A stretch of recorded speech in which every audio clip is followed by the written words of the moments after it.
Salut!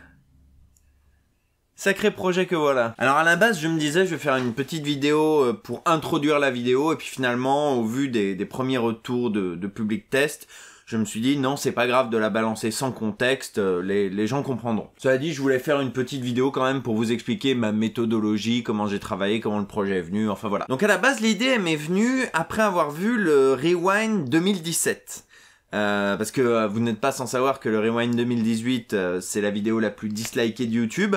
Mais le YouTube Rewind n'a pas attendu 2018 pour être nul à chier, hein. Il a toujours été nul à chier. D'abord parce qu'il est très américano-centré, ce qui fait que quand on regarde pas beaucoup de YouTubeurs américains, ça nous parle pas tellement. C'est-à-dire que moi je regarde des vidéastes américains, mais c'est pas ceux du Rewind, quoi. Et puis les événements, c'est des événements très américains, des clips très ricains, des mèmes très ricains. Et au final, quand t'es YouTubeur français, en 2017... Non, en 2017, il y en avait... Si, en 2017, il y avait 12 images de McFly et Carlito, soit une demi-seconde. Une demi-seconde de YouTube français dans un clip de 6 minutes. 6 ou 7, je sais plus. Et du coup, moi, je regardais ce Rewind et je me disais, mais c'est pas le YouTube que je connais, c'est pas le YouTube que je regarde, ça ne correspond pas à mon YouTube. Sachant qu'évidemment, c'est l'année que YouTube veut bien nous montrer.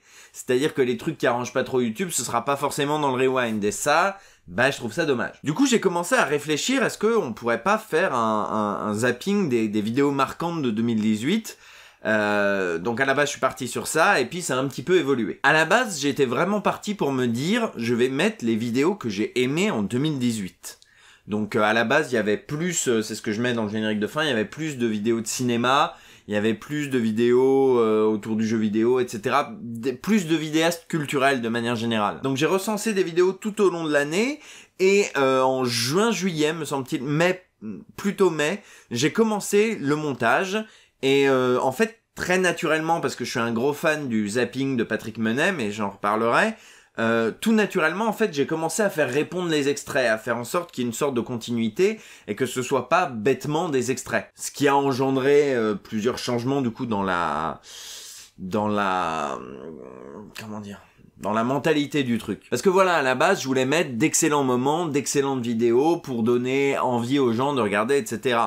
Mais au fond, c'est pas plus mal que j'ai abandonné cette idée parce que des choses comme ça existe déjà. C'est les trucs genre le zapping du web. On avait fait ça aussi en fin d'année dernière avec le phénomène Créatube. Je sais pas si vous vous souvenez.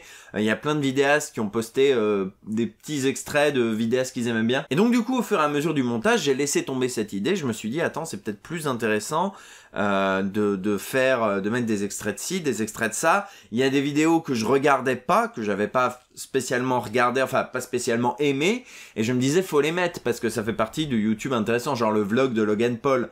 Je pouvais décemment pas faire un résumé de l'année sans mettre la vidéo de Logan Paul. Donc du coup, petit à petit, j'ai commencé à mettre des vidéos qui étaient pas forcément mes vidéos préférées de l'année, mais qui avaient une importance dans l'année. Et puis, j'ai été contraint d'abandonner petit à petit des vidéastes que j'aimais beaucoup, mais qui étaient trop culturels, etc. Donc, ça s'insérait pas dans le reste du montage. Et du coup, petit à petit, s'est développé cette idée de message, de thématique, comme le fait Patrick Menet. Donc, Patrick Menet, c'est le créateur du zapping sur Canal+, qui l'a animé pendant 25 ans, et qui aujourd'hui fait Vue sur France Télévisions. Vue à une chaîne YouTube, donc n'hésitez pas à vous abonner si ce genre de zapping vous plaît. Vue, c'est pareil, mais avec la télé. Et chaque année, Patrick Menet, il faisait l'année du zapping, qui était un déroulé chronologique, enfin quasiment chronologique de ce qui s'était déroulé cette année-là, et comment la télévision l'avait vu.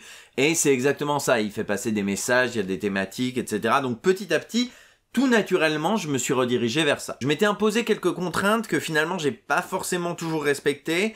La première, c'était de pas mettre plusieurs extraits de la même vidéo. J'ai vu que ça en avait parlé gentiment dans les commentaires. C'est vrai qu'à la base, je voulais pas mettre plusieurs extraits de la même vidéo. Et puis en fait, petit à petit, ça a commencé à me titiller. Et notamment, la grosse vidéo de Danny Caligula, je me disais, attends, c'est une vidéo trop importante. C'est une vidéo qui a marqué mon année YouTube. Je peux décemment pas en mettre un tout petit bout de 20 secondes. C'est beaucoup trop important comme vidéo. Et du coup, je me suis dit, je vais en mettre des bouts en fil directeur, et puis je vais entrecouper d'autres extraits, etc. Et en fait, je me suis rendu compte que Patrick Menet le faisait aussi, donc voilà, c'est pas très grave. Et la deuxième contrainte que je me suis mis, c'est de faire un déroulé chronologique. À la base, je me disais pas plus de 2 semaines entre 2 vidéos, mais finalement, c'était pas tenable parce qu'il y a des semaines de creux, etc. Donc, on est passé sur 3 semaines. Et à un moment, je me suis dit, non, il y a des vidéos qui se répondent trop bien, c'est trop con de passer à côté, et ça a été étendu à 1 mois. Mais il n'y a jamais plus d'1 mois de différence entre 2 vidéos. Il n'y a jamais plus d'1 mois d'écart entre 2 vidéos. Et du coup, ça me fait chier parce que du coup, ça m'a empêché de mettre des vidéos qui auraient eu totalement leur place dans une thématique, mais qui étaient pas du tout dans le truc chronologique. Tout le mouvement sur les gilets jaunes, tout le passage sur les gilets jaunes, j'aurais adoré mettre le film de Datagueule. C'est ma grosse frustration, c'est que j'ai pas réussi à caser le film Datagueule. Mais voilà, il datait d'avril, le mouvement des gilets jaunes de novembre-décembre, c'était pas possible, c'était pas cohérent, etc. Donc je me suis quand même tenu à ce déroulé chronologique. Et donc du coup j'ai continué de noter petit à petit des vidéos tout au long de l'année, de vidéos qui me plaisaient dans un tableur Excel.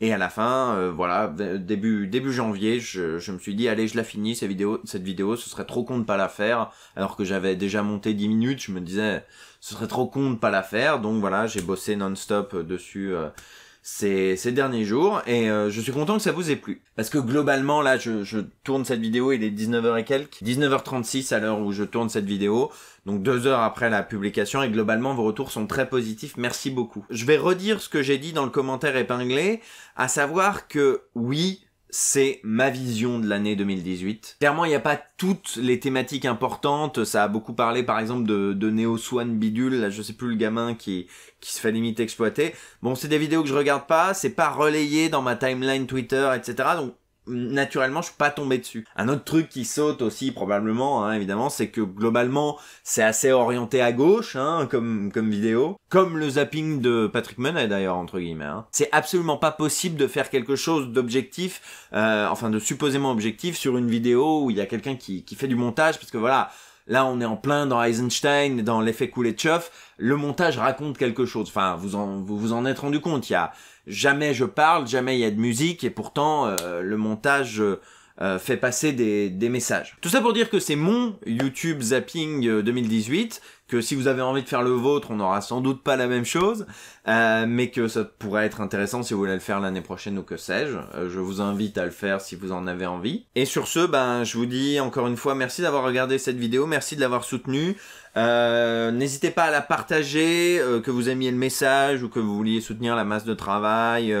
Tout simplement, n'hésitez pas à en parler autour de vous. Tout simplement, je parle pas de RT, pouce bleu, machin, etc. Mais simplement, si vous voulez en parler autour de vous, je pense que les gens qui regardent beaucoup YouTube comme moi peuvent s'y retrouver et s'y intéresser. Merci à ceux qui étaient là à l'avant-première Twitch. Si vous voulez des avant-premières un peu, voilà, n'hésitez pas à vous abonner à Twitch, à ma chaîne Twitch. Je mets un lien dans la description. Et puis je vous dis à très bientôt. Et encore une fois, merci d'avoir regardé cette vidéo. Ciao!